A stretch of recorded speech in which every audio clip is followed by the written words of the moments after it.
Ces critères qui permettent de caractériser le complotisme, ils peuvent être multiples. Parfois, on a été tenté de les chercher du côté de l'agent, en parlant d'une mentalité complotiste ou d'un style paranoïaque. Et dans ce cas-là, on recense voilà, les éléments ou les symptômes d'une très grande défiance vis-à-vis du gouvernement, vis-à-vis de ses semblables.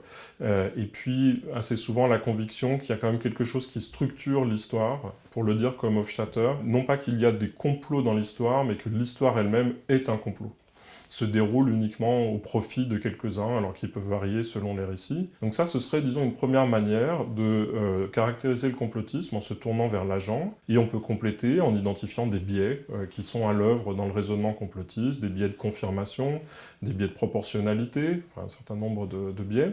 Donc ça, c'est une première stratégie. On peut s'intéresser aussi aux arguments eux-mêmes, et à voir voilà, ce que ça présuppose que d'expliquer des événements par un complot, et parfois on a été tenté de trouver là une rationalité partielle ou, disons, des raisonnements pathologiques. Parfois, on a pu se tourner vers la forme de l'argumentation et montrer que dans le raisonnement du complotiste, on avait non pas trop peu de raisons, mais trop de raisons. On a parlé de millefeuilles argumentatifs. Je pense qu'il peut y avoir une inquiétude immédiate si, disons, il y a la prévalence d'une explication complotiste qui vise une communauté donnée.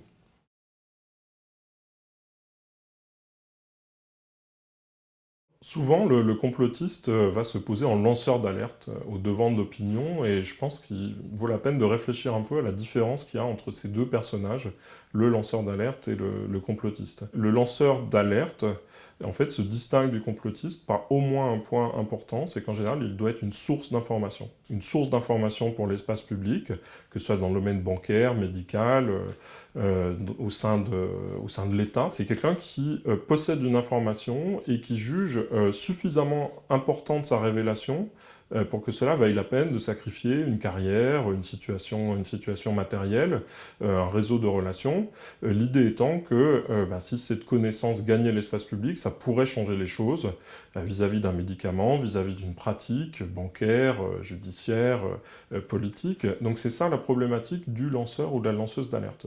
Et problématique qui est extraordinairement précaire, c'est-à-dire qu'un lanceur d'alerte ne sait jamais à l'avance si son alerte va être entendue par l'opinion publique, et même si elle va se transformer en affaire judiciaire ou en affaire politique. Donc c'est un pari, en général, un pari très risqué. Et par rapport à ça, je dirais le complotiste, mais il serait délicat, vous l'avez bien compris, de réduire cette attitude à vraiment une figure ou un personnage, mais en général va plutôt se camper très vite dans la posture de l'analyse. C'est-à-dire que la révélation qu'il propose au public, elle repose sur un décryptage qu'il aurait fait des événements ou des contradictions entre les versions officielles. Et il me semble qu'il y a quelque chose d'assez différent. C'est une situation qui, de manière générale, expose à beaucoup moins de dangers que le lanceur ou la lanceuse d'alerte. S'il s'agit juste de monter des vidéos sur YouTube ou de tenir, disons, des chroniques sur un blog pour formuler ce type d'hypothèse, bon, évidemment, on ne se situe pas du tout dans le même registre de risque, en particulier dans des pays qui accordent une grande latitude à la liberté d'expression, que le lanceur ou la lanceuse d'alerte. Et donc, je pense que c'est un peu faire injure aux lanceurs d'alerte que de permettre aux complotistes standards de se réclamer de leur figure et de leur vertu.